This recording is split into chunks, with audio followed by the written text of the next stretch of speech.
Hello student, good evening, welcome to Katyayan academy. और आज हम लोग केमिस्ट्री के फर्स्ट लेक्चर में और बहुत अच्छे से आज रिवीजन करेंगे। आई होप आप लोगों ने रिकॉर्डेड वीडियो बहुत अच्छे से पढ़ा होगा और साथ साथ आपने इन वीडियोस के नोट्स ज़रूर प्रिपेयर किए होंगे, क्योंकि ये सबसे ज़रूरी बात है कि आप जो भी पढ़ रहे हैं उसका नोट्स ज़रूर प्रिपेयर करके चलते हैं।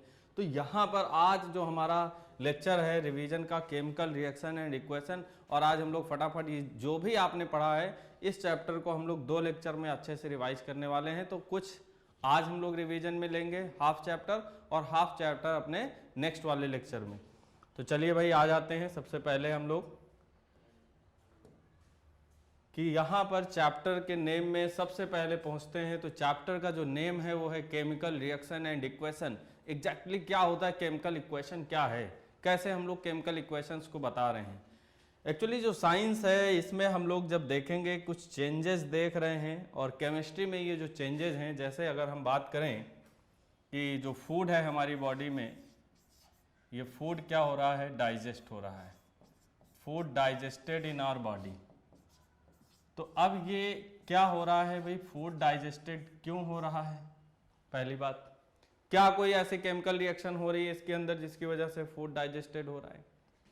कोई आपने आयरन सब्सटेंस रख दिया, सपोज कि आपने कोई आयरन सब्सटेंस रखा, और ये आयरन सब्सटेंस आपने कहाँ पे, जैसे ही एयर में रख दिया, तो ये क्या हो गया, इसमें भी कुछ चेंज हुआ। ये जो चेंज हुआ क्या हो गया, इसमें क्या हुआ? तो अब आयरन सब्सटेंस आप जैसे ही रखते हो, कुछ दिन बाद आप देखते हो कि उसमें कुछ ब्राउन कलर का कंपाउंड आपको रेडिश ब्राउन टाइप का देखने को लग जा रहा है। तो क्या चक्कर क्या है कि ऐसा क्यों हो रहा है? वहां पर भी कोई रिएक्शंस हो रही है। तो अब ये सारी बातें, जैसे मिल्क की बात करें, मिल्क अगर आप समर के टाइम में रख दीजिए तो मिल्क में क्या हो जाता है, ये मिल्क में भी कुछ चेंज हो जाता है। तो इस चेंज के पीछे भी क्या लॉजिक है कि मिल्क जो है समर में कर्डलिंग हो जाता है, इसमें कर्डलिंग के पीछे का क्या लॉजिक है?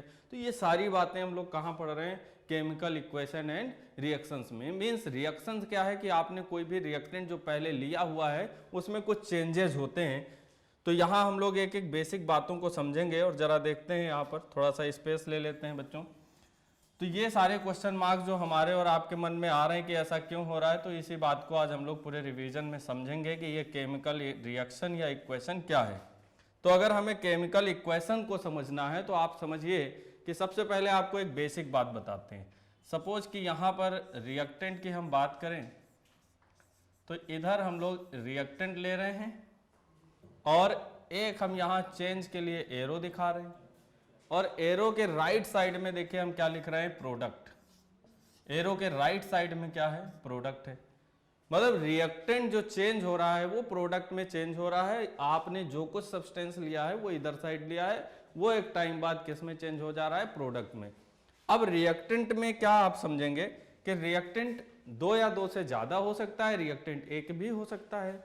तो अगर यहाँ रिएक्टेंट जैसे ए है और मान लीजिए रिएक्टेंट दूसरा बी है, तो रिएक्टेंट को सेपरेट करने के लिए हम लोग क्या यूज करते हैं, प्लस सिंबल। और ऐसे ही सपोज कि अगर यहाँ पर प्रोडक्ट भी 2 बन जाए, तो 2 प्रोडक्ट अगर बन गया तो प्रोडक्ट वो सेपरेट करने के लिए क्या यूज करेंगे, C+D।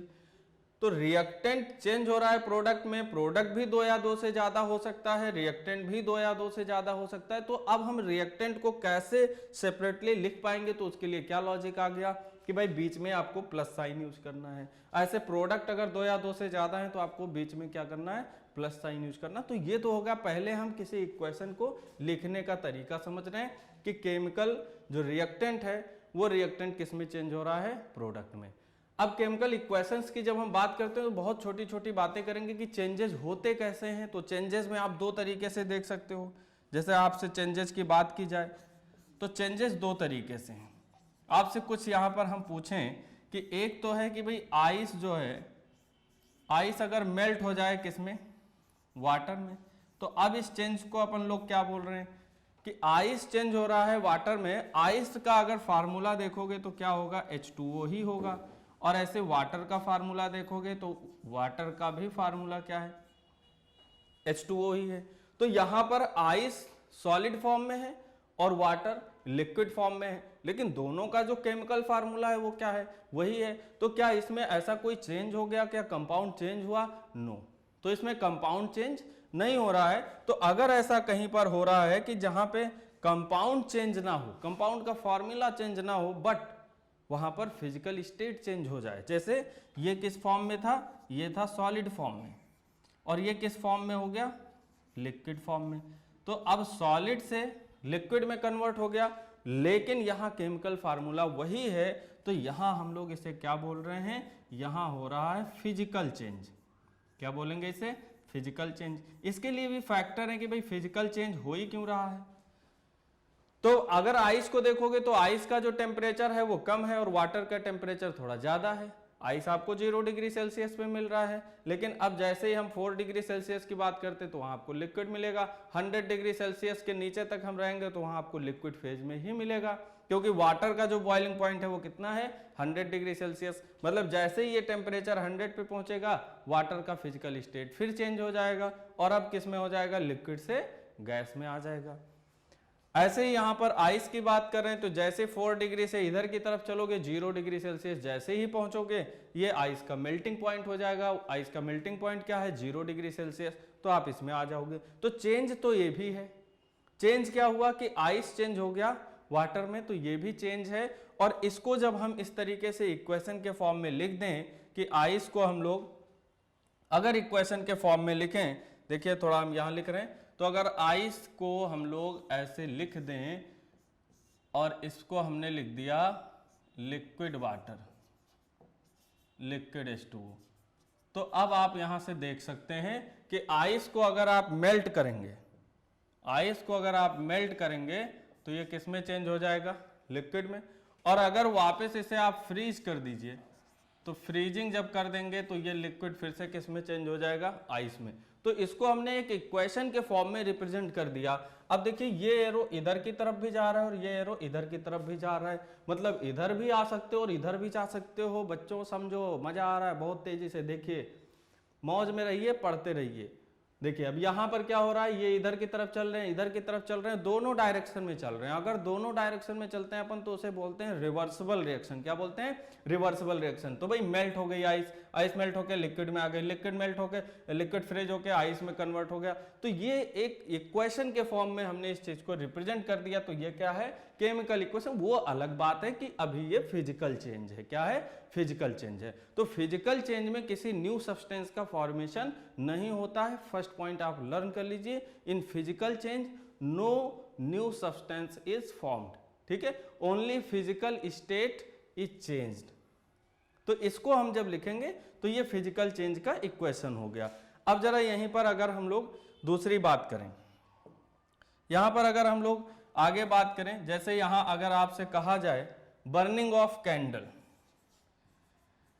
अब बर्निंग ऑफ कैंडल अगर आप देखोगे तो बर्निंग ऑफ कैंडल में क्या होता है, ये भी बहुत अच्छा क्वेश्चन है। बर्निंग ऑफ कैंडल की जब बात करते हो तो कैंडल में दो चीजें हैं, क्या, एक वैक्स है और दूसरा थ्रेड है। थ्रेड किस में कन्वर्ट हो जाएगा, एसएस में, और जो वैक्स है वो मेल्ट हो जाएगा। तो वैक्स मेल्ट हो रहा है, तो वैक्स मेल्ट हो गया, लिक्विड फॉर्म में कन्वर्ट हो गया, वो सॉलिड से लिक्विड हो गया, लेकिन अभी भी वो वैक्स का ही फॉर्म है। लेकिन जो थ्रेड बर्न हो चुका है वो अगेन आप उसको चेंज नहीं कर सकते हैं। तो अब क्या चीज आया कि थ्रेड चेंज हो गया एक नए प्रोडक्ट में। वो नया प्रोडक्ट क्या है भाई, नया प्रोडक्ट हो गया एसएस का फॉर्मेशन हो गया, वो राख बन गई। तो अब क्या हुआ कि जो केमिकल चेंज है वो परमानेंट है और फिजिकल चेंज है वो क्या है, टेम्परेरी है। फिजिकल चेंज कैसा है, टेम्परेरी, और जो केमिकल चेंज है वो क्या है, परमानेंट है। तो देखिए बातों बातों में हम सारी बातें समझ रहे हैं। तो burning of candle is the example of both kind, physical as well as chemical. क्यों, क्योंकि कैंडल का जो थ्रेड बर्न हो रहा है वो केमिकल चेंज हो गया, और वैक्स का मेल्ट होना ये क्या हो गया, फिजिकल चेंज हो गया। तो अब हम धीरे धीरे अपने उस कंसेप्ट की तरफ चल रहे हैं कि ये हो गया इक्वेशन क्या चीज हो रही है। तो हम लोग सीधे सीधे बात समझ गए कि रिएक्टेंट होता है कोई, वो रिएक्टेंट प्रोडक्ट में बदल जाता है। अगर वही प्रोडक्ट वापस रिएक्टेंट में आ रहा है और कुछ ऐसा हो रहा है जहां पर नया सब्सटेंस नहीं बन रहा है, सिर्फ वहां पर वही फार्मूला, उसके स्टेट चेंज हो जाते हैं, तो ऐसे हम लोग फिजिकल चेंज बोलेंगे और उसकी इक्वेशन लिख देंगे। ठीक है, तो वो भी केमिकल इक्वेशन ही होगा क्योंकि केमिकल सब्सटेंस की बात कर रहे हैं। तो ये हो गया एक तरीके से केमिकल इक्वेशन।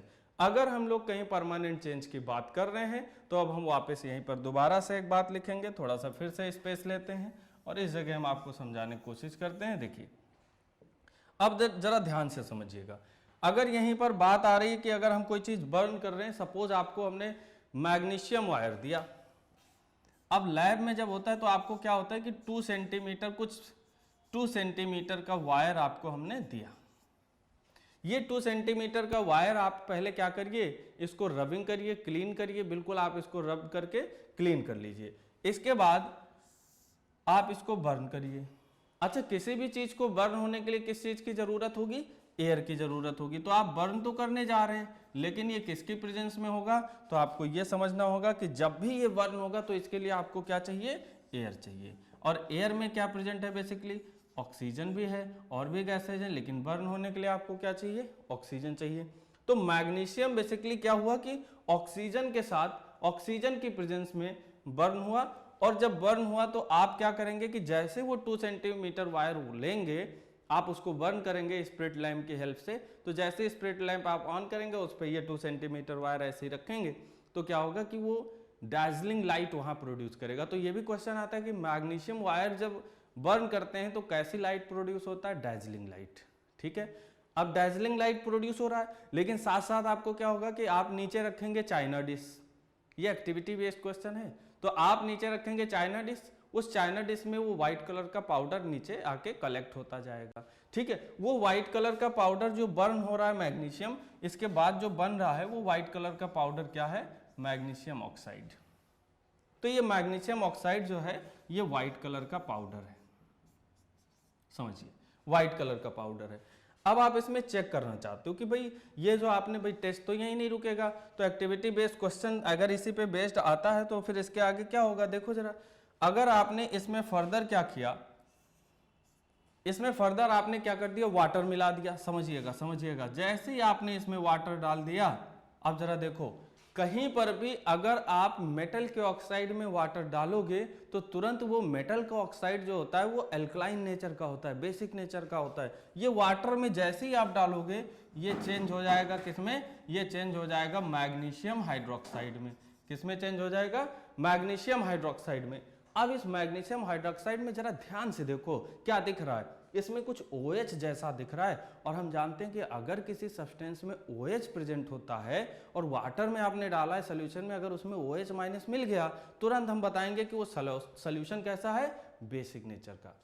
बेस है, सब्सटेंस कैसा हो गया, ये बेस हो गया, बेसिक नेचर होगा, सोल्यूशन बेसिक हो जाएगा। बट इस बात को हम ऐसे बता नहीं रहे। अगर आप इसको चेक करना चाहो कि बेसिक नेचर का है, ये बात हम कैसे समझें, तो इसमें आप क्या कर दीजिए, लिटमस पेपर मिलाइए। और जैसे ही आप लिटमस पेपर यहां पर यूज करेंगे तो आपने देखा होगा कि अगर एसिड होता है तो एसिड क्या करता है, ब्लू लिटमस को रेड में कन्वर्ट कर देता है। तो यहां पर जो रेड लिटमस होगा, देखिए हमने रेड से लिखा है, ये रेड लिटमस किस में कन्वर्ट हो जाएगा, ब्लू में। तो रेड लिटमस कन्वर्ट हो जाएगा किसमें, ब्लू में। और जैसे ही आपने रेड लिटमस को ब्लू में कन्वर्ट किया, ये कंफर्म हो गया कि ये जो सब्सटेंस आपका था वो किस नेचर का था, बेसिक। लेकिन अगर आपने यहीं पर ब्लू लिटमस पेपर मिलाया होता तो ब्लू लिटमस पेपर पर कोई भी चेंज नहीं होता है। इस बात से ये कंफर्म होता है कि जब आपने मैग्नीशियम वायर को बर्न किया तो अब यहाँ ये मैग्नीशियम वायर मैग्नीशियम ऑक्साइड में कन्वर्ट हुआ, व्हाइट कलर के पाउडर में। और ये व्हाइट कलर का पाउडर मेटल का ऑक्साइड है। बेटा याद रखो, मेटल का ऑक्साइड जो होता है वो बेसिक नेचर का होता है। तो इसको आपने वाटर में जैसे ही डाला, इसका एक सोल्यूशन बना। ये सोल्यूशन क्या है, मैग्नीशियम हाइड्रोक्साइड। और इस मैग्नीशियम हाइड्रोक्साइड में OH माइनस प्रेजेंट है। और जैसे ही OH माइनस आया, हमारे मन में आया कि यार यहाँ पर ये बेसिक नेचर का है। और तुरंत आपने क्या किया, लिटमस पेपर, आपके पास दो तरीके से होते हैं, एक ब्लू लिटमस और एक रेड लिटमस।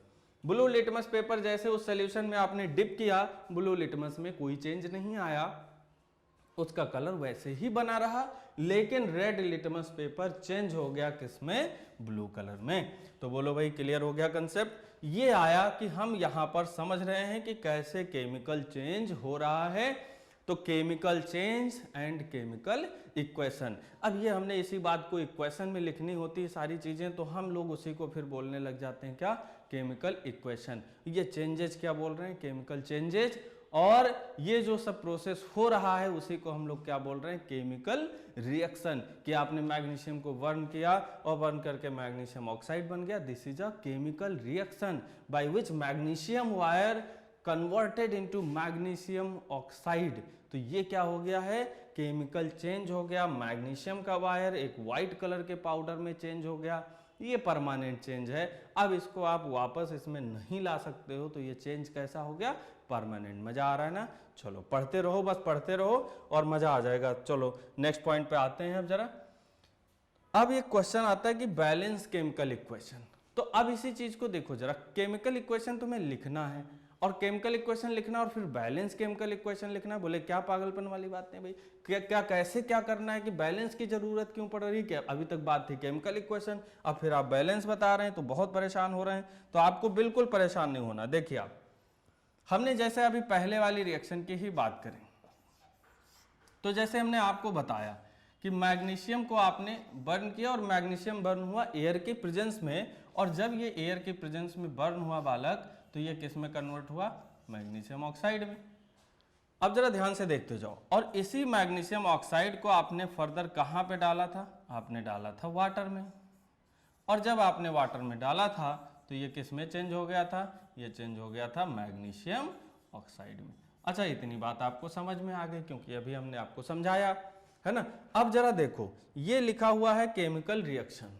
क्या लिखा है, केमिकल रिएक्शन। अच्छा, कोई चीज है जैसे अभी ये मतलब सिंपल सी बात है कि आप जो चेंज हो रहा है उसको एज इट इज आपने बता दिया कि मैग्नीशियम वायर लिया था, इसको ऑक्सीजन के साथ मिलाया और मैग्नीशियम ऑक्साइड बन गया।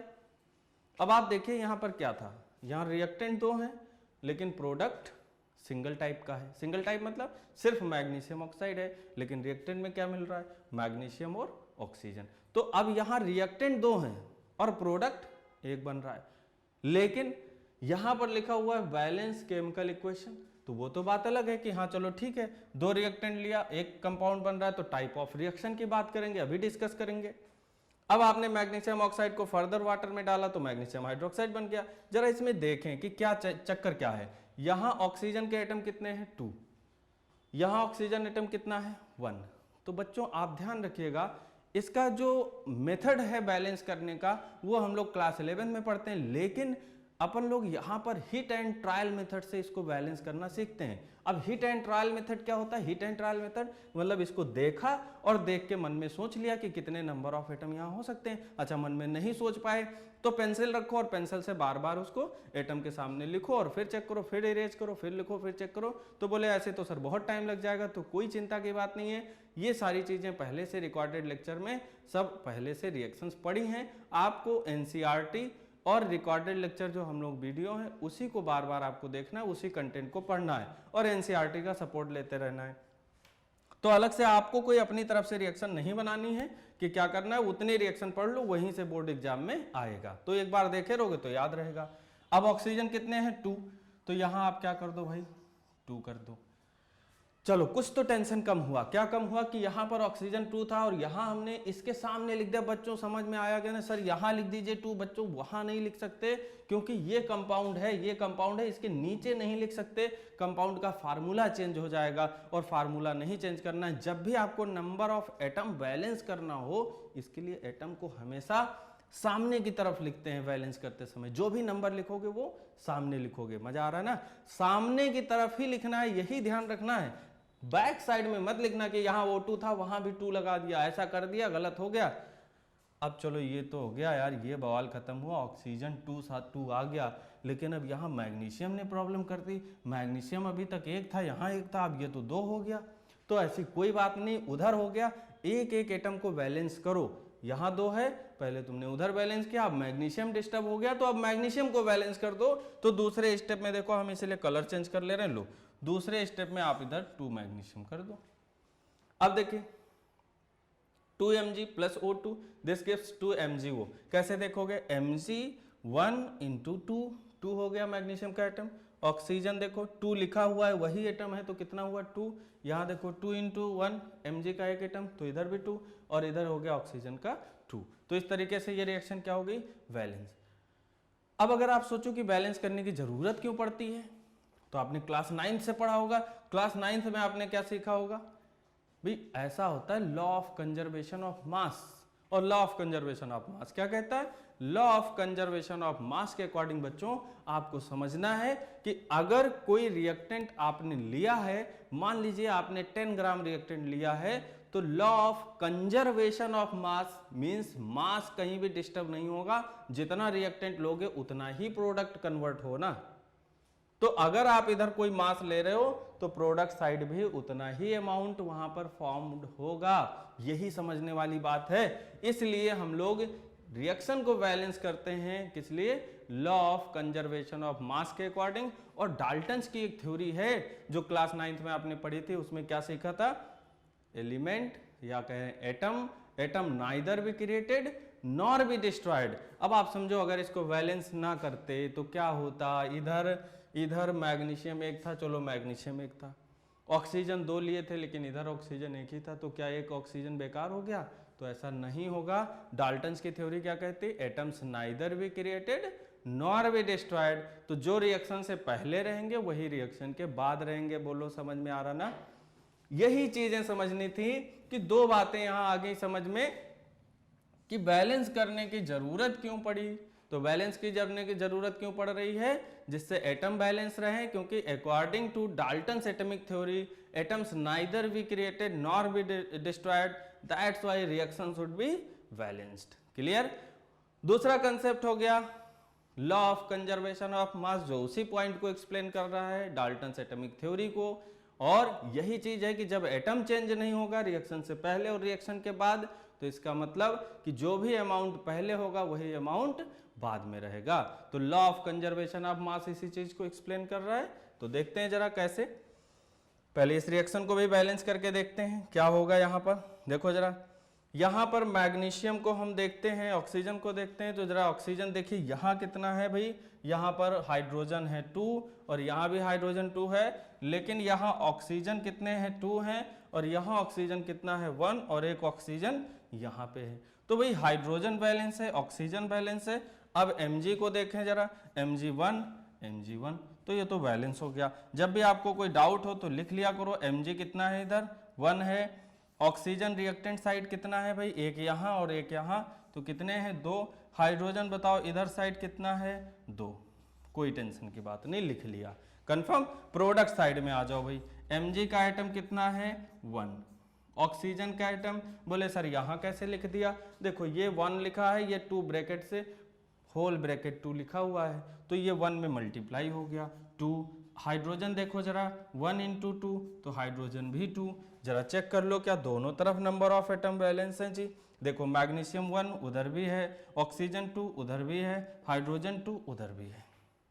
तो ये रिएक्शन अपने आप में बैलेंस पहले से है, इसको बैलेंस करने की जरूरत नहीं पड़ी। ठीक है, कोई नीड नहीं पड़ी कि इसको हम लोग बैलेंस करें। तो अब जरा देखो, इसी चीज को हम आपको एक्सप्लेन कर रहे हैं कि कैसे रिएक्शन बैलेंस होना जरूरी है। तो नीचे वाली रिएक्शन हटा देते हैं, कंसेप्ट पूरा हमने पहले बता दिया।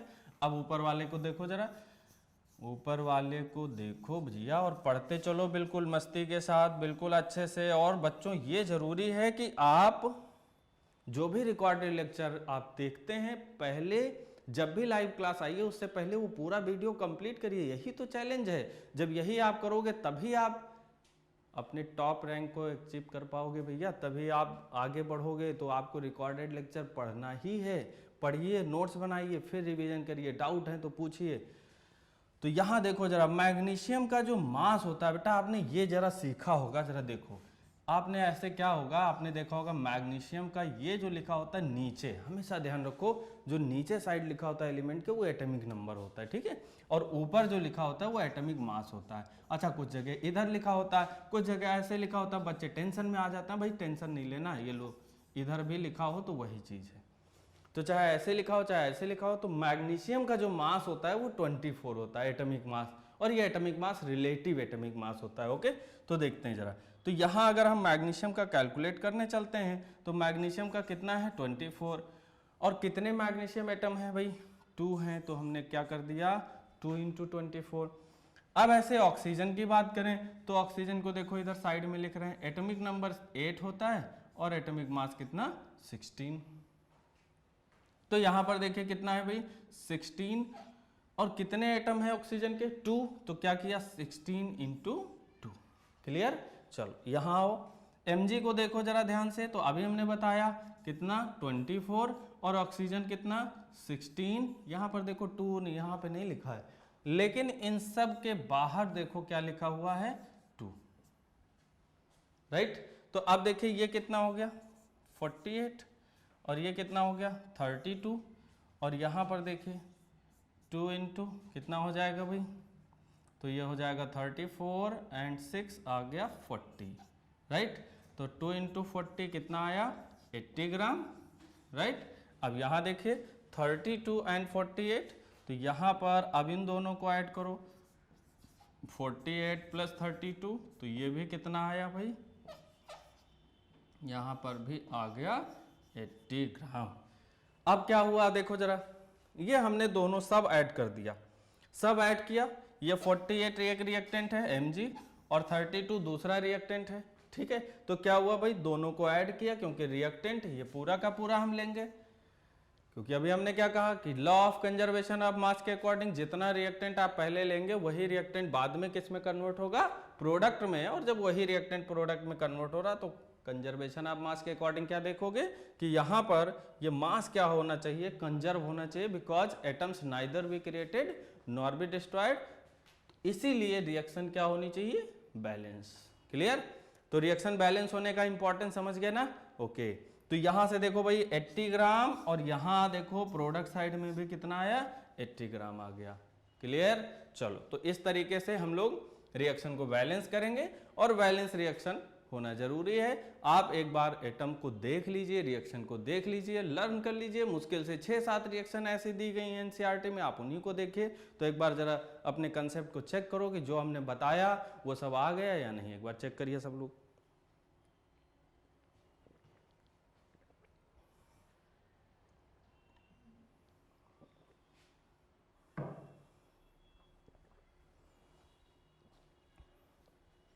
चलो बच्चों, ओके, चलो अपने नेक्स्ट पॉइंट पे मूव करते हैं। आई होप सारी चीज़ें समझ रहे हो, कोई ऐसी इशू तो नहीं आ रही। ठीक है, चलो नेक्स्ट पॉइंट पे आ जाते हैं। अब बच्चों हमारे पास आ जाता है टाइप्स ऑफ केमिकल रिएक्शन, और टाइप्स ऑफ केमिकल रिएक्शन में सबसे पहले आ गया कॉम्बिनेशन रिएक्शन। ऐसा लगता है कि कुछ 2-3 लोग आपस में जुड़ रहे हैं और जुड़ के कुछ एक जैसे हो जा रहे हैं, और कॉम्बिनेशन इससे ज़्यादा और कुछ अच्छा नहीं हो सकता। अब देखो जरा, आपको बस इतना समझना है यहाँ पर जो रिएक्टेंट होंगे वो 2 या 2 से ज़्यादा होंगे। को कॉम्बिनेशन जैसे ही बोला जाए तुरंत आपके मन में ये आना चाहिए कि 2 और मोर देन 2 और मोर देन 2 रिएक्टेंट, 2 और मोर देन 2 रिएक्टेंट क्या करेंगे कंबाइन करेंगे, तो रिएक्टेंट हो गए 2 या 2 से ज़्यादा, और प्रोडक्ट बनाएंगे कैसे सिंगल टाइप का प्रोडक्ट। तो only one type of product is form, only one type of product is form. यही सब बातें हैं, और अगर ये बेसिक बातें आपको समझ में आ जाएं तो फिर कोई टेंशन की बात नहीं आती है। तो देखो कॉम्बिनेशन 2 और more than 2 reactants are used, only one type of product is form. तो प्रोडक्ट केवल एक तरीके से होगा।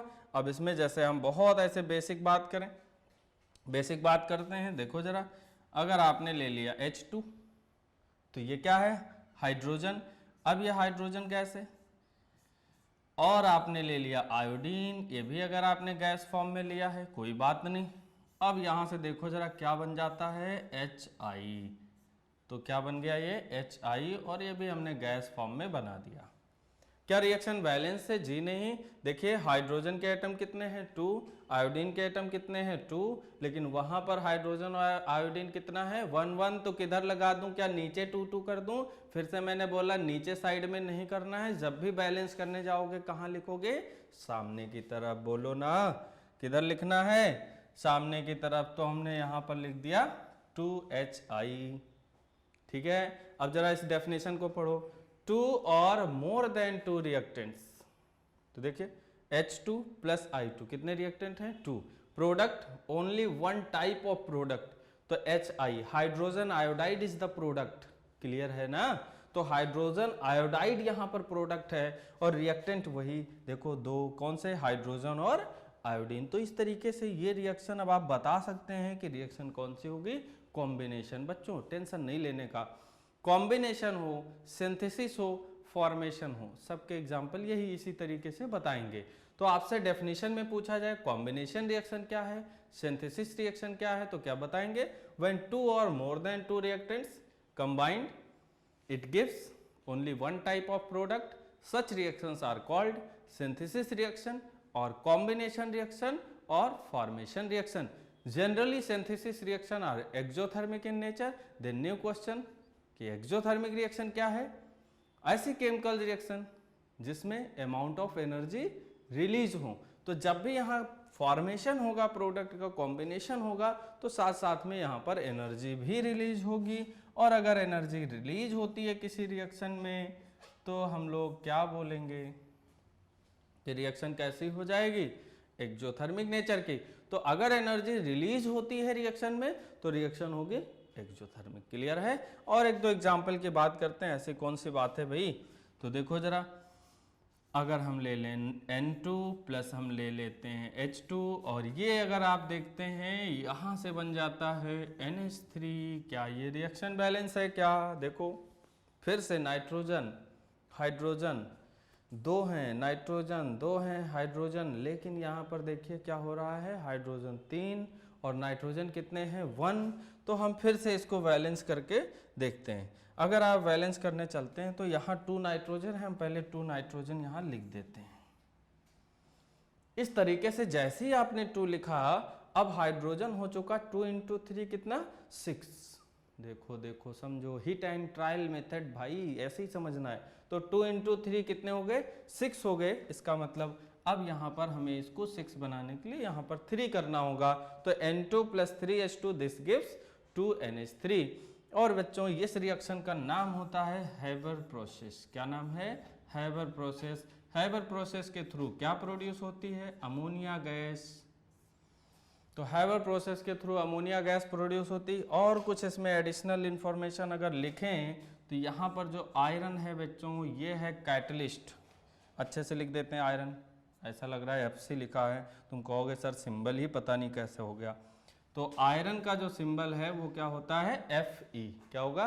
Fe। सिंबल लिखते समय हमेशा ध्यान रखिए बच्चों, फर्स्ट लेटर कैपिटल होगा और सेकंड लेटर स्मॉल होगा, अगर वो उसमें सिंबल में 2 लेटर्स इन्वॉल्व हैं तो। कुछ बच्चे सब बड़ा बड़ा लिख देते हैं, ऐसा नहीं करना है। तो Fe हो गया क्या यहाँ पर?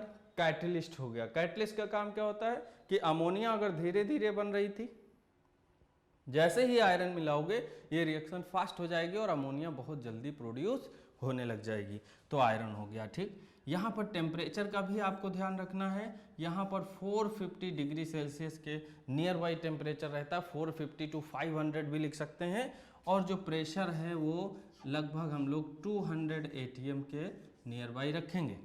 अगर कभी कभी कैटलिस्ट थोड़ा लेजी हो जाए तो टेंशन ना लो। कैटलिस्ट जब लेजी हो जाए तो कैटलिस्ट को मोटिवेट करने के लिए आपको निकालना होगा, यहाँ पर कुछ लगाना होगा और वो होगा मॉलिब्डेनम। तो मॉलिब्डेनम का काम होगा मोटिवेट करना, किसको? कैटलिस्ट को। तो इसलिए यहाँ पर मॉलिब्डेनम को हम लोग बोलते हैं प्रोमोटर। क्या बोलते हैं? प्रोमोटर। लिख देता हूँ बच्चों, देखो जरा, मॉलिब्डेनम को क्या बोल रहे हैं? प्रोमोटर। प्रोमोटर प्रोमोटर मॉलिब्डेनम हो गया प्रोमोटर। और आयरन क्या है यहाँ पर?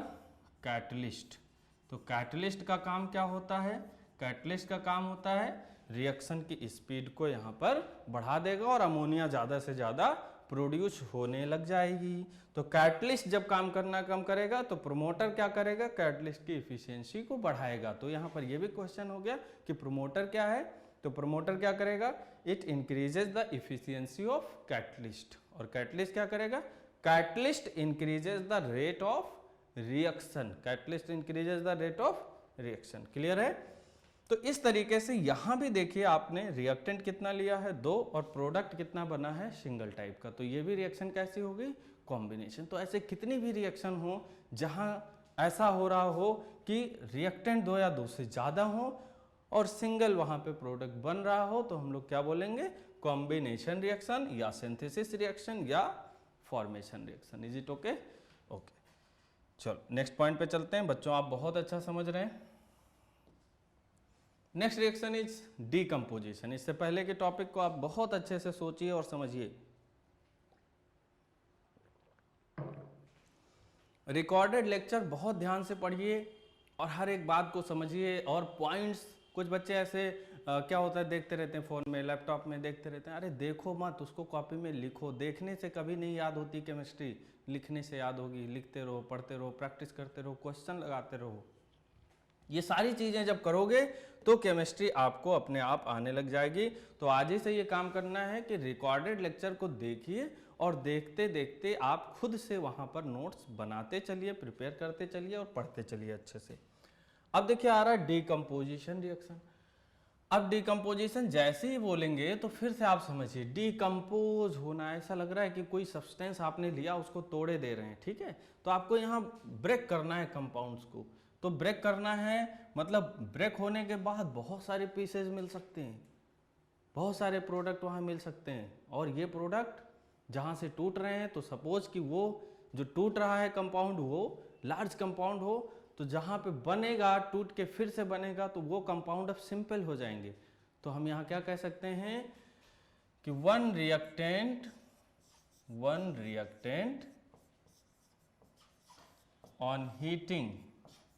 ऑन हीटिंग, अगर हीट करते हो तो इसी बात को थर्मल डीकम्पोजिशन बोल देंगे।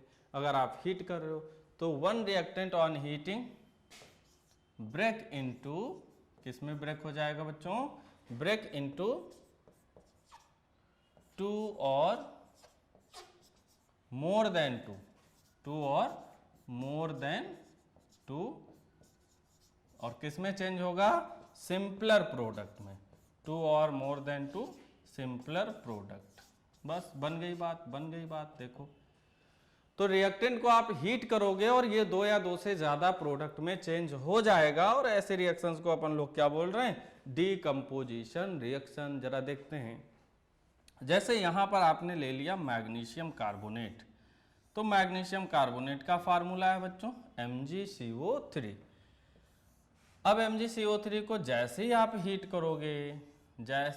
हीट करोगे, कोई भी मेटल कार्बोनेट अगर हीट करने जा रहे हो तो वो मेटल कार्बोनेट मेटल का ऑक्साइड बनाएगा और मेटल ऑक्साइड के साथ साथ वो एक गैस रिलीज करेगा। उस गैस का नाम है कार्बन डाइऑक्साइड गैस। तो यहां देखिए आपने रिएक्टेंट एक लिया है लेकिन प्रोडक्ट कितने बन गए, 2, एक मैग्नीशियम ऑक्साइड और दूसरा कार्बन डाइऑक्साइड। तो ये कैसा हो गया, ये हो गया आपका डीकम्पोजिशन रिएक्शन। चलो दूसरे की बात करें जरा। तो मैग्नीशियम कार्बोनेट को हीट किया आपने, ये बन गया CO2। तो मेटल कार्बोनेट को हीट करने पे क्या मिल रहा है, मेटल कार्बोनेट को हीट करने पे कार्बन डाइऑक्साइड रिलीज हो रही है। और अगर आपसे ये क्वेश्चन पूछा जाए तो आपसे यहाँ पर बताया जाता है ब्रिस्क इफर्वेसेंस। तो ब्रिस्क इफर्वेसेंस, ये टेस्ट ट्यूब में जैसे ही कहीं आप देखोगे कार्बन डाइऑक्साइड अगर रिलीज हो रही है गैस वहाँ पे, तो उसमें बहुत तेजी से बबल्स बनने लग जाते हैं। ठीक है, तो हम लोग वहाँ बोलते हैं ब्रिस्क इफर्वेसेंस। तो कहीं अगर लैंग्वेज में ऐसा लिख के आ रहा है एक्टिविटी बेस्ड में कि कोई गैस रिलीज हो रही है जो ब्रिस्क इफर्वेसेंस दे रही है, तो वो गैस कौन सी होगी, CO2। क्लियर, चलो आगे आते हैं। अब अगर यहाँ पर हम दूसरा ले लें, यही है, और मैग्नीशियम बाइकार्बोनेट ले लें, इसको हम मैग्नीशियम बाइकार्बोनेट भी बोल सकते हैं और मैग्नीशियम हाइड्रोजन कार्बोनेट भी बोल सकते हैं। तो इसका नाम क्या है भाई, मैग्नीशियम बाइकार्बोनेट। तो मैग्नीशियम बाइकार्बोनेट इसको हम लोग देख रहे हैं। और फिर देखते देखते हमने इसको भी क्या कर दिया, हीट कर दिया। और जैसे ही आपने इसे हीट किया, आप जरा ध्यान से देखो, इस बार कार्बोनेट नहीं, आपने बाइकार्बोनेट लिया है, तो यहाँ ध्यान रहे, यहाँ ये बनेगा मैग्नीशियम कार्बोनेट। तो अगर आप बाइकार्बोनेट को हीट करते हो तो एक तो उसी का कार्बोनेट बनेगा, दूसरा फिर से CO2 गैस रिलीज होगी और यहाँ पर वाटर भी मिलेगा प्रोडक्ट में। फिर से आप देखिए, रिएक्टेंट आपका एक ही है लेकिन प्रोडक्ट इस बार 3 प्रोडक्ट मिल रहे हैं। कौन कौन सा हो गया, मैग्नीशियम कार्बोनेट, CO2 और वाटर। ठीक है, तो इस तरीके से इसको हम लोग क्या बोल रहे हैं, डीकंपोजिशन रिएक्शन। आ रहा है समझ में ना? ठीक है, तो ये हो गया डीकंपोजिशन। ऐसे अगर हम यहाँ पर और एक दो एग्जाम्पल की बात करें, जरा देखिए। सपोज कि आपने कोई और रिएक्शन यहाँ पर ले लिया होता, तो अगर और रिएक्शन की बात करें, जैसे हम लोग यहाँ पर सनलाइट की प्रेजेंस में अगर कोई डिकम्पोजिशन करें, तो रिएक्शन का नेम क्या हो जाएगा, फोटोलिसिस। समझो समझो क्या बोल रहे हैं, अगर सनलाइट की प्रेजेंस में डिकम्पोजिशन हो रही है तो हम लोग उसे क्या बोलेंगे, फोटोलिसिस। ठीक, अब जैसे ये आपने रिएक्शन देखा, आप देखिए एनसीईआरटी में बहुत अच्छे से लिखा है कि AgBr, जब आप AgBr को हीट करते हैं तो यहाँ 2 मोल AgBr लेते हैं और इस तरीके से यहाँ बनता है Ag और यहाँ बनेगा Br2। लेकिन यहाँ पर लिखा होगा सनलाइट, एरो के ऊपर देखिए क्या लिखा है, सनलाइट। तो जैसे ही आपने सनलाइट लिखा, ये कंफर्म हो गया कि ये जो है सनलाइट की प्रेजेंस में इसका डिकम्पोजिशन हो रहा है। तो इसको हम कैसे बता सकते हैं, फोटोलिसिस का example. Photolysis means sunlight energy use हुई है। और इसी से मिलता जुलता एग्जाम्पल आपके पास ये भी होगा, 2AgCl को भी ब्रेक कर दो, इसके लिए भी आपने क्या यूज किया, सनलाइट। बोलो बोलो, तो यहाँ भी ये ऐसे ही ब्रेक हो गया, 2Ag प्लस, अब यहाँ पर आ जाएगा Cl2। आ रही बात समझ में? तो ये है सनलाइट के प्रेजेंस में हो गया। क्लियर? चलो कोई बात नहीं है, बहुत अच्छे से आप समझ रहे हैं, यही अच्छी बात है, बस पढ़ते चलो पढ़ते चलो। ठीक है, चलो अगर हम नेक्स्ट क्वेश्चन की बात करें, जैसे लेड नाइट्रेट को बेटा हीट करें, तो लेड नाइट्रेट PbNO3, इसको जब हीट करोगे तो फिर से आपने यहाँ हीट का सिंबल बनाया और ये लेड नाइट्रेट है। कभी भी जब मेटल नाइट्रेट को हीट करोगे तो याद रखना, मेटल नाइट्रेट जनरली चेंज होगा अपने मेटल ऑक्साइड में और नाइट्रोजन डाइऑक्साइड में। ये ब्राउन कलर की गैस वहाँ पर लैंग्वेज में आपको लिखा मिल सकता है। तो ऑक्सीजन गैस और ये ब्राउन कलर की गैस कौन सी, नाइट्रोजन डाइऑक्साइड गैस। और यहाँ पर आपको क्या मिल रहा है, लेड ऑक्साइड। ये क्या है, लेड ऑक्साइड। तो प्रोडक्ट में फिर से आप देखिए कितने मिल रहे हैं, 3। लेड नाइट्रेट को आपने हीट किया है, ये आपने क्या हीट किया है, लेड नाइट्रेट, इसका नाम है लेड नाइट्रेट। बहुत अच्छे से समझते चलिए, सब रिएक्शन आपको बार बार मिलेंगी।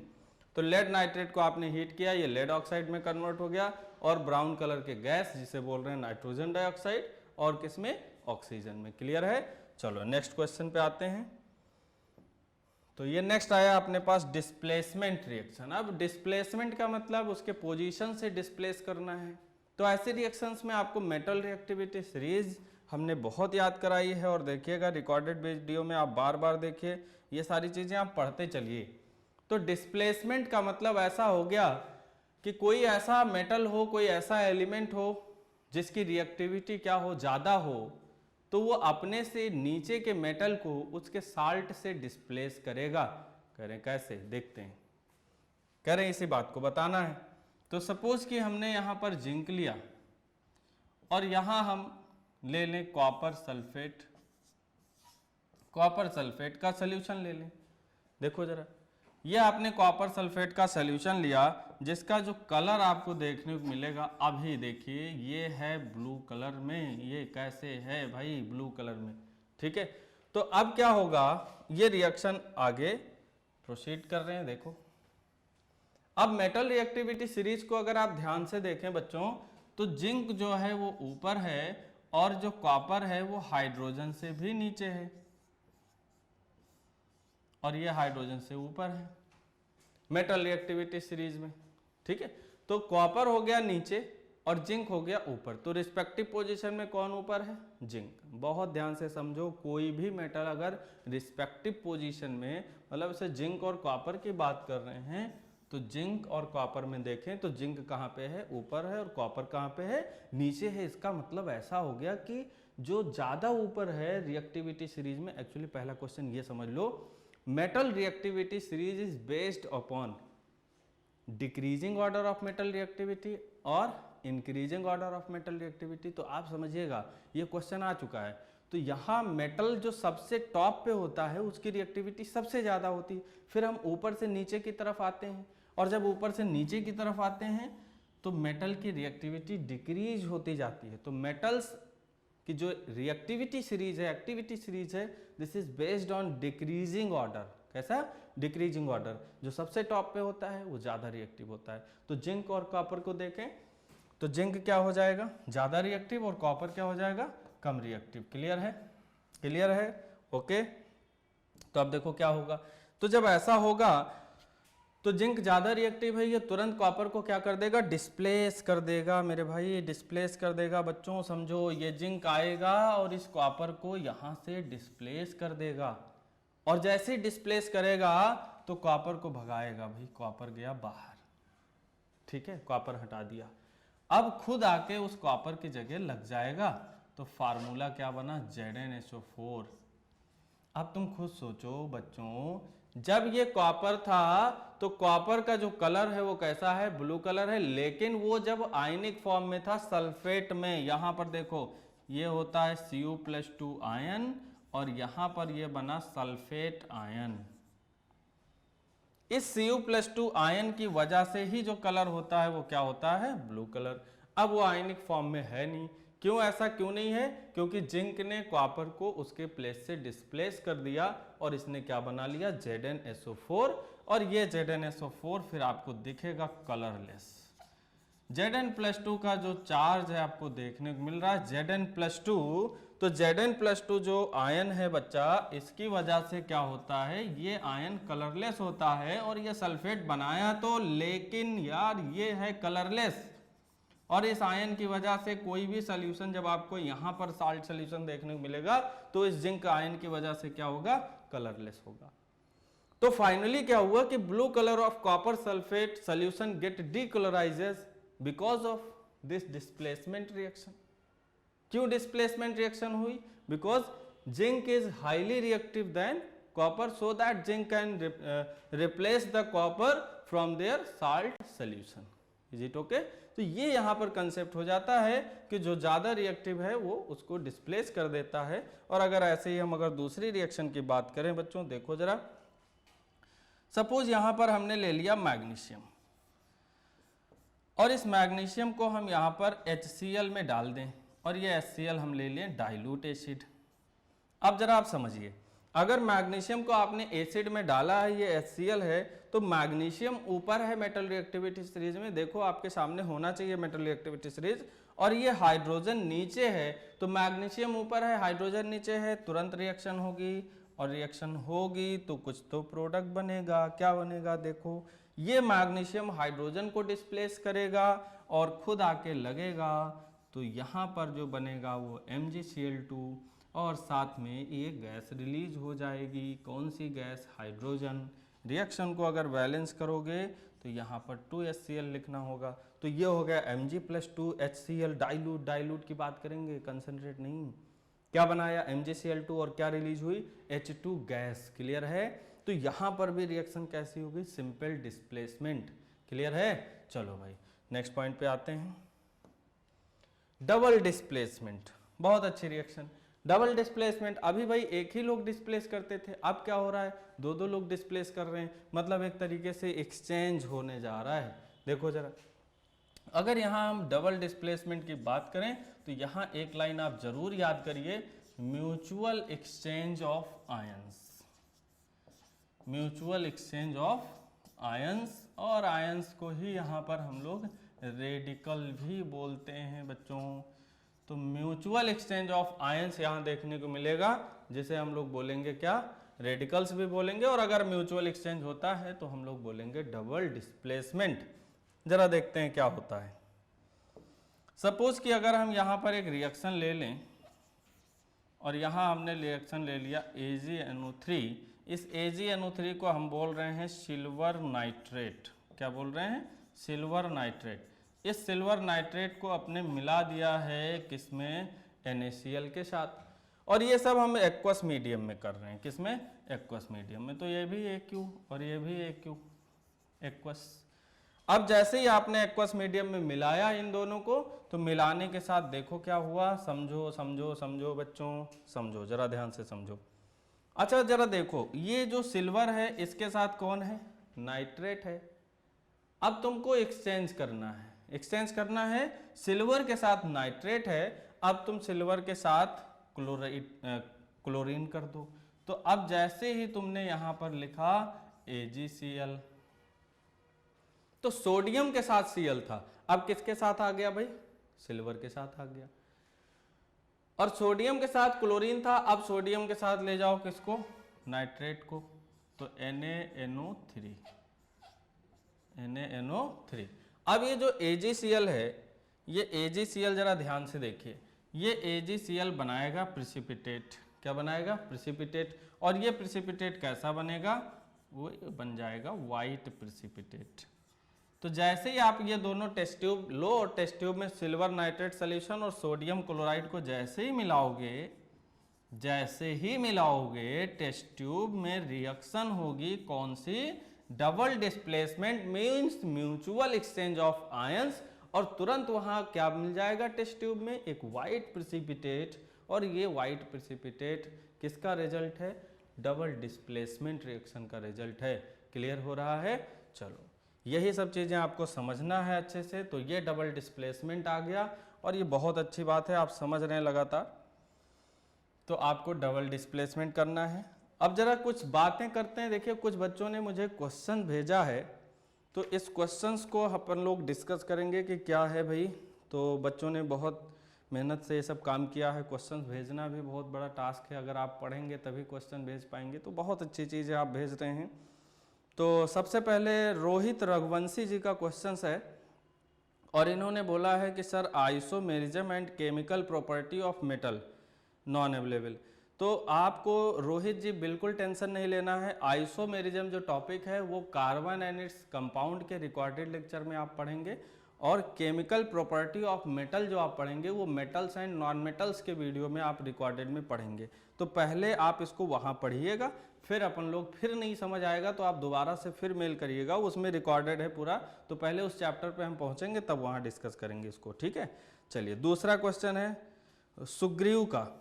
सुग्रीव यादव जी ने भेजा है और इन्होंने पूछा है कि sir chemical reaction and equation. तो अपन लोगों ने अभी डिस्कस किया कि सिंथेसिस रिएक्शन क्या होती है। सिंथेसिस रिएक्शन में अभी क्या बताया? सिंथेसिस रिएक्शन की अभी हम लोगों ने बात करी थी। ये क्वेश्चन है सुग्रीव जी का। तो अब शायद अब आपका डाउट क्लियर हो गया कि सिंथेसिस रिएक्शन में हम लोग क्या पढ़ने वाले हैं। तो सिंथेसिस रिएक्शन जैसे आप बात कर रहे हैं, तो इसके लिए हमने बहुत सारी रिएक्शन की बात करी। जैसे आप देखो H2 है, O2 है, ये भी अगर कंबाइन करे और यहाँ से H2O बनाए तो यहाँ पर भी एक ही प्रोडक्ट बन रहा है। और अगर एक ही प्रोडक्ट बन रहा है तो यहाँ भी इसको हम लोग क्या बोलेंगे? Synthesis reaction. तो इस पे तो अपन लोगों ने डिस्कस किया, कितनी रिएक्शन पढ़ी। तो सिंथेसिस रिएक्शन में क्या हुआ कि वहाँ पे जहाँ दो या दो से ज़्यादा रिएक्टेंट हो और प्रोडक्ट सिंगल टाइप का बन रहा हो, साथ ही साथ जितनी भी सिंथेसिस रिएक्शन है मोस्ट ऑफ द कैसी हैं? एक्सोथर्मिक नेचर की हैं। कैसी हैं? एक्सोथर्मिक नेचर की हैं, ठीक है। What is meant by the balance chemical equation? बहुत हमने फोर्सफुली बताया है कि बैलेंस केमिकल इक्वेशन क्यों जरूरत पड़ी थी। तो हम लोग क्या जानते हैं? Atoms neither be created nor be destroyed. अगर एटम्स क्रिएट नहीं कर सकते, डिस्ट्रॉय नहीं कर सकते हैं, तो रिएक्टेंट में जो आपने मेटल लिया था, एलिमेंट लिया था, वो एलिमेंट अब कहाँ गए? तो एलिमेंट कहाँ कन्वर्ट हुए? प्रोडक्ट में। तो जितने एलिमेंट आपने रिएक्टेंट साइड लिए थे उतने ही नंबर का एलिमेंट आपको प्रोडक्ट साइड में कंपाउंड में रखना होगा। दूसरी बात, मास पूरे रिएक्शन में कंजर्व होना चाहिए, जिसको कैलकुलेट करके हमने दिखाया था मैग्नीशियम वाले केस में। तो आई होप अब आपका डाउट क्लियर हो चुका होगा। अभी हमने इसी में आपको अच्छे से रिवाइज कराया। एक बड़ा अच्छा क्वेश्चन सुग्रीव जी ने भेजा है, अच्छा लगा, पढ़ रहा हूँ मैं। और ये इनका बहुत अच्छा क्वेश्चन है सुग्रीव, बहुत अच्छे बच्चे, तुम पढ़ते रहो इसी तरह।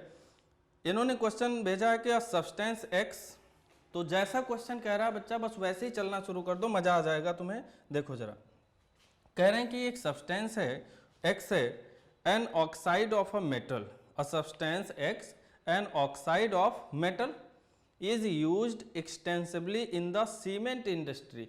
तो जैसे ये बात हुआ तो आपको तुरंत फिर ये लर्न करना पड़ा।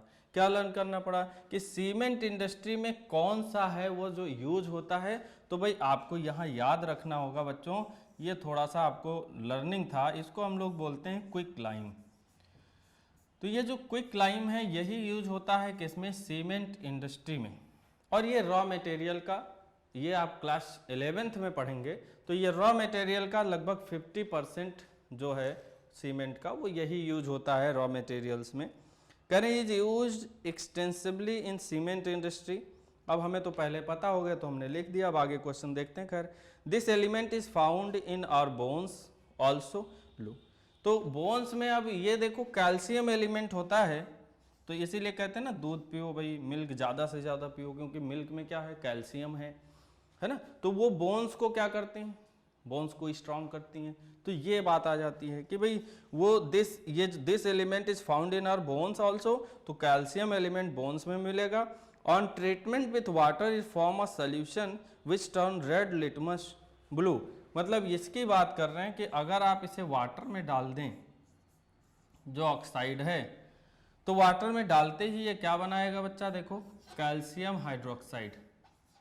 अब तुम खुद देखो ये बेसिक नेचर का है, और जैसे ही बेसिक नेचर का है तो कह रहे हैं कि ये रेड लिटमस को ब्लू में कन्वर्ट करता है। बिल्कुल सही बात है, अगर आपने यहाँ पर रेड लिटमस यूज किया है तो बेसिक का काम ही होता है कि वो रेड को किस में कन्वर्ट कर देगा, ब्लू में।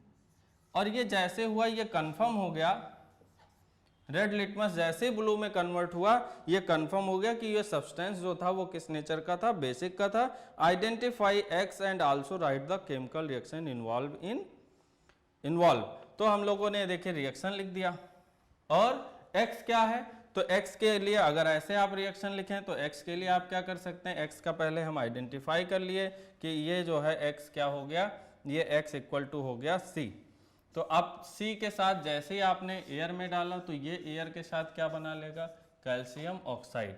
और जब ये कैल्शियम ऑक्साइड बनाएगा तो इसी कैल्शियम ऑक्साइड की हम बात कर रहे हैं कि कैल्शियम ऑक्साइड को फर्दर आपने क्या किया है, कैल्शियम ऑक्साइड को फर्दर आपने कहाँ डाल दिया, वाटर में। और वाटर में डाला, यही जो क्विक लाइम है कैल्शियम ऑक्साइड, यही क्विक लाइम है, और यही कहाँ यूज हो रहा है, सीमेंट इंडस्ट्री में। तो बस रिएक्शन आपको दो ही देखना था कि एक्स यहाँ पर क्या हो गया, कैल्शियम, और ये कहाँ पे है, बोन्स में भी प्रेजेंट है। तो मिल्क इसीलिए ज़्यादा से ज़्यादा आपको पीना चाहिए बच्चों, बोन्स और स्ट्रांग हो जाएंगे, है ना। तो सुग्रीव जी ने बहुत अच्छा क्वेश्चन पूछा था भाई। इसके बाद अभिषेक जी ने क्वेश्चन पूछा है, Abhishek Verma, chemical equation and reaction.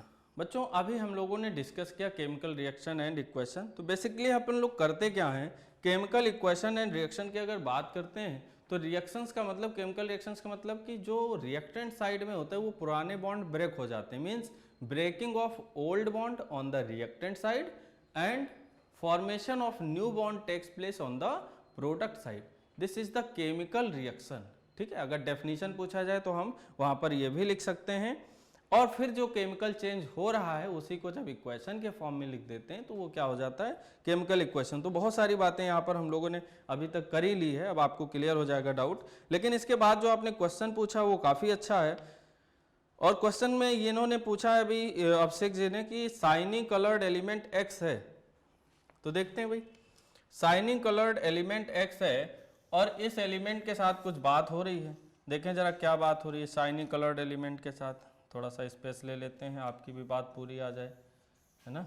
चलो देखते हैं भाई, शाइनिंग कलर्ड कंपाउंड के साथ क्या हो गया, एलिमेंट के साथ ऐसा क्या हुआ इनके साथ। देखो तो shining coloured element x on heating in air becomes black in colour.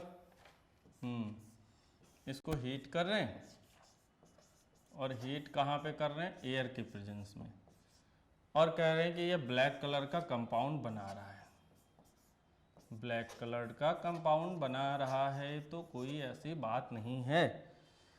ठीक है, प्लीज क्लियर। अरे यार पहले यही समझो, फिर all type, all this type, तो ऑल दिस टाइप तो फिर अब बहुत सारी रिएक्शन है ना, तो तुम्हें मतलब लर्न करना पड़ेगा।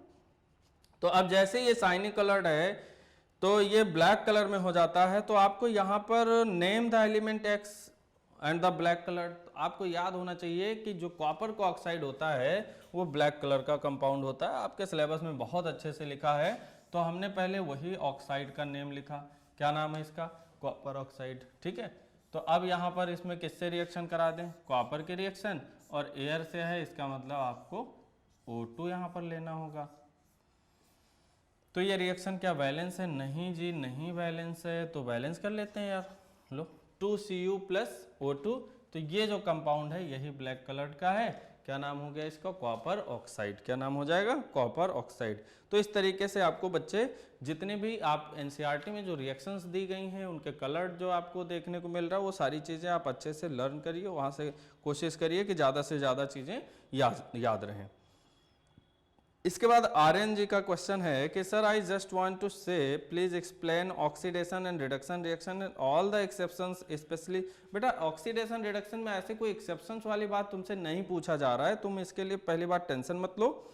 और ये जो ऑक्सीडेशन रिडक्शन वाला है तो अपना जो next lecture chemical reaction and equations की बात आएगी, केमिकल रिएक्शन एंड इक्वेशंस की जो बात आएगी तो इसमें क्या होगा, ये इसी वाले जो यही चैप्टर है इसी का जो नेक्स्ट लाइव लेक्चर होगा उसमें हम ऑक्सीडेशन रिडक्शन को बहुत अच्छे से आपको रिवाइज कराएंगे। तो वहां तक के लिए आपको पेशेंस रखना होगा, क्योंकि अब फिर यहाँ पढ़ाएंगे फिर वहाँ पढ़ाएंगे तो अच्छी बात नहीं है, फिर उसी में हम लोग डिस्कस करेंगे क्योंकि उसके लिए पूरा टॉपिक हमने ले रखा है। तो केमिकल, अब इसके बाद तो आर्यन जी आप बस पेशेंस रखिए।